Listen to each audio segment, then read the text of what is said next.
Hello viewers, today special దోసకాయ పచ్చడి. దానికోసం మిరపకాయలు తీసుకొని ఎండుమిర్చి, దాంట్లో ఆవాలు, జీలకర్ర, కొంచెం మెంతులు వేసుకోవాలి.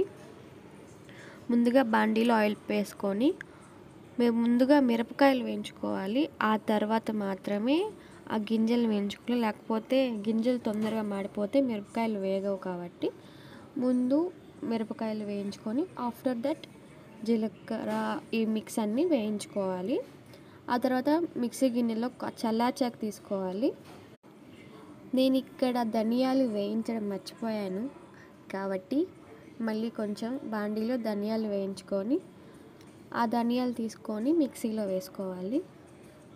కొంచెం సరిపడా సాల్ట్ వేసుకొని లిడ్ క్లోజ్ చేసుకొని ఒకసారి మిక్సీ పట్టుకోవాలి. దాని తర్వాత చింతపండు కొంచెం వేసుకోవాలి.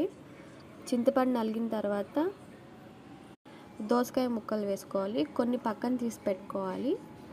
ముక్కలు నలిగిన తర్వాత తెల్లగడ్డ, ఆనియన్ వేసుకొని ఇంకొకసారి మిక్సీ పట్టుకోవాలి. నేను ముందుగానే కొన్ని ముక్కలు పక్కకు తీసి పెట్టుకున్నాను లాస్ట్లో కలుపుకోవడానికి. ఆ మిక్స్ వేసుకొని దాంట్లో కలుపుకొని లాస్ట్లో కొంచెం సాల్ట్ అడ్జస్ట్ చేసుకొని కొన్ని వాటర్ వేసుకొని మిక్స్ చేసుకోవాలి. అంతే, దోసకాయ పచ్చడి రెడీ. చాలా సింపుల్ అండ్ టేస్ట్. మీరు రోట్లో కూడా దంచుకోవచ్చు. Thank you for watching.